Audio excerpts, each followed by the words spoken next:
Hello everyone, peace of Christ to all. In this video we will talk about logic and the argument Allah, the God of the Islam, he come with. The God of Islam is really extremely intelligent. I have to admit, like, he fit perfectly to be the God of the Abduls. He fit perfectly to be the God of Anjem Shawadri and those people. Perfectly, honestly, because those people don't fit to worship different God. In front of me, chapter 3, verse number 65. If we go to any translation of your choice, we will see the following. This is the translations of Muslims. I'm not translating. As you see, I have no translation for the verse except what the Muslims are giving. However, I don't approve any Islamic translation, just to let you know. I'm adding all the translations exist in this website so you can see them all. Just to show you I'm not picking up any of my choice, like I don't do a cherry. However, as I said, I don't approve any of those translations, but let us go with it.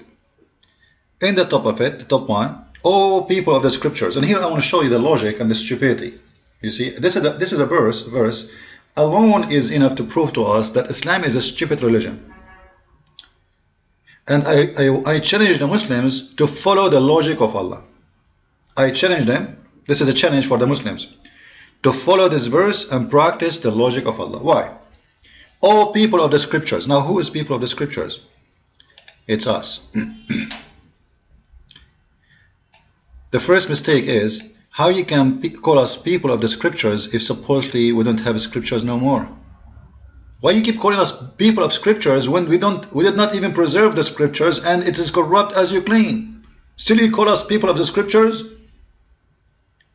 Do they have the scriptures or they don't have the scriptures? If they don't have it, you don't call us call the people of the scriptures if they have it. But according to Muslims, it not exist no more. Yet he called us the people of the scriptures. So must be we have the scriptures, the true scriptures. He's calling us the people of the false scriptures or the true scriptures?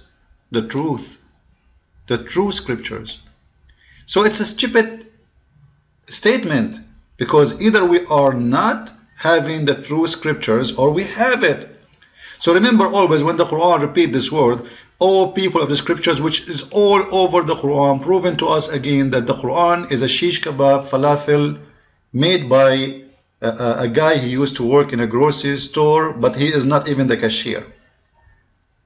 He is the one who cleaned the shelves. Because you cannot, like, imagine I call someone, he don't belong to the true scriptures no more. You are the man of the scripture. You are from the people of the scriptures. They are not, supposedly. So either we are or we are not. Now we continue. The logic of Allah did not stop here. The logic of Allah go amazingly beyond. Look what Allah said. Why you argue about Abraham? Okay, why we cannot? Just wait, Allah have a reason. While the Torah, and the Gospel, were not revealed until after him. Man, I never thought of this. That's really an amazing logic, amazing discovery. I want to hit my head with the wall. How I did not notice how amazing Allah is. Abdul, listen. According to this stupid logic, you should not argue with someone. His scriptures came before you. Because he's saying, how you argue about Abraham while your Torah and Gospel were not revealed until after him? Isn't it the case for the Quran? I can say to you right now, I just need to change the words here. Why you argue about Jesus while the Quran was not revealed until after him?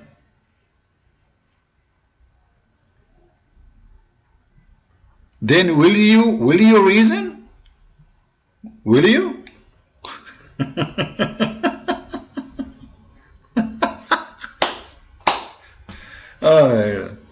All right. So the people of the scriptures, again, the Jews and the Christians, why you dispute about Abraham while the Torah and the Injil, the Gospel, were not revealed until after him. But isn't the Quran revealed after all of them?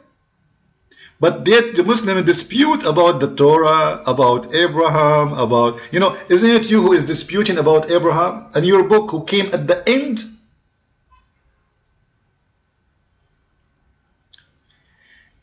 The super intelligence of the God of the Quran. He cannot answer, he cannot debate, he cannot refute. So he comes with a very stupid logic. It doesn't fit even for Mickey Mouse cartoon.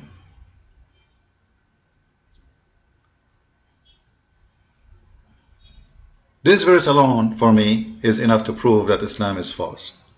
But I will add something because we have time left. So let us show you something more. Take a note about this one, please. Chapter 3, verse number 65. Make a note about it. The note should be called, who can be stupid more than Allah? Who can be stupid more than Allah? I'm not insulting. I'm just making a statement which is true. Because this is a statement, an argument for someone who should be made by someone who came before them. Like, you know what? If Quran came before the Christians and the Jews, he was here, let us say. Before the Torah came, before the Gospel came, I will say it make more sense. But you came at the end, Abdul, and then you are asking them to follow reasons, and what the reason is? Isn't it you who came after? So you came after the Torah 2,000 years, you came after the Gospel 600 years, and yet you are asking them, you came after, which means you have no right to dispute about the matter. But you are the one who came at the end, but you have all the right to dispute. That is the most stupid argument ever I heard of. So take a note of it. What else? Chapter 5, verse number 46 and chapter 3, verse number 3, speaking about that there is a confirmation. Each time a prophet he come, he confirm what is revealed before him, but what is between his hand. You see, the Muslim translation is not really accurate. Like if you see here in the verse here in Arabic, it says what is between his hand. It doesn't say who sent down to thee step by step, in truth the book, confirming what went before it. It says what is between his hand. The word before it does not exist. However, we'll let it go. Confirming what is between his hand. Now, what is between his hand? The Torah. So Jesus, he confirmed the Torah. It is between his hand. As we said, it is a false translation. The one is in the English. Right? If you go here, you will see it says, مُصَدِّقًا لِمَا بَيْنَ يَدَيْهِ. What is between his hand is the word verifying what was before it does not exist. This is why you see actually here, Dr. Ghali is being more honest. So he's saying, literally, between it is two hands. Literally, between it is two hands. Just wait. So, how you can confirm what is literally between his two hands when the book is corrupt? Muhammad, he confirmed what is between his hand, which is the Torah and the Injil. Literally between his hand. This is mean Muhammad, he have it between his hands. How you say that he have it between his hands, and yet you say that the Bible and the Gospel and the Torah is corrupt?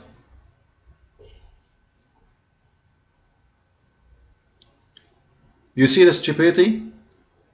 And this verse repeated all over. Isa, he convert, Isa, the prophet of the Abdul. I don't know who's Isa. Who's Isa, by the way? Anyone knows who's Isa? Anyway, Muhammad, he come with names only Allah knows where he got them from. So Isa, he confirmed what revealed to Moses. It is between his hand. The word in Arabic, مُصَدِّقًا لِمَا بَيْنَ يَدَيْهِ. If we search the same word, you will see it all over the Quran. So he confirmed what is between his hand. Here, all over. That means what is between his hand must be not corrupt. because you cannot confirm something between your hand and is corrupt. Same time, if we look in here at this verse, chapter 5, verse number 46, we sent him the gospel, therein was guidance and light, and confirming the law that had come before him. Okay, so every prophet he confirmed, Muhammad he confirmed what was before him, which is between his hands, as we showed you, which is the Torah and the gospel. And then before him, Jesus, he did the same. He confirmed the Torah between his hand, and Moses confirmed what was before him too. So where is the corruption? If there's a corruption, it's mean you are confirming the corrupt. That's stupid. But as we said, Islam is a religion of no logic. It is just a guy trying to make a poetry, trying to make a rap music, and his words, they don't match. As long as he is making the sound of rap, that's what he cares for. In here, we have another issue, which is what Muslims can ask about. You see, Muslims, you know, me myself, I have my degrees in Islamic religion, and when you are in school, you are allowed to ask all kind of questions as long as you don't question. Which means you cannot question the Prophet, you cannot question the Quran, you can ask about something but not questioning. How we can pray? What the Prophet mean here? Like you have to make it in a very clear way that you are not questioning, otherwise that's a big problem. The Quran forbid Muslims from asking questions. And the Quran states why. Because the questions you ask to Muhammad, which he has no answer for it, if you ask it, you are going to become a disbeliever. Now, why someone is going to become a disbeliever if he asks those questions? What kind of questions? Those who will make someone disbelievers must be a deep questions, not some Muslim they say it's out like asking the Prophet, Prophet, what will happen to my father tomorrow? Prophet, what I ate yesterday. This is not really what it says. It must be a very serious questions to the point will make you become a disbeliever. Must be questions who will destroy your faith.